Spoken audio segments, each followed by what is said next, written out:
This is an overview of the brilliant red third LED brake light for the 2002 through 2006 Mini Cooper. You can get this in either clear lens or smoke lens. For this video, we'll be working with the clear lens set.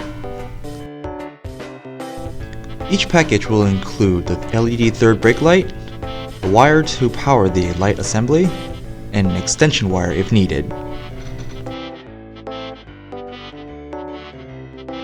To install, remove your stock third brake light.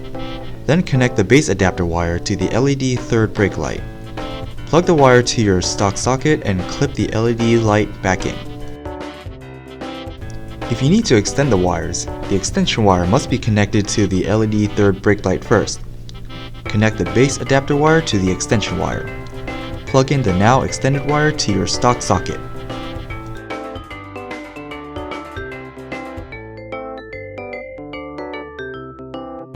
Whether or not you use the extension wire, the LED third brake light is polar sensitive, so if it doesn't light up the first time, flip the connector and try again.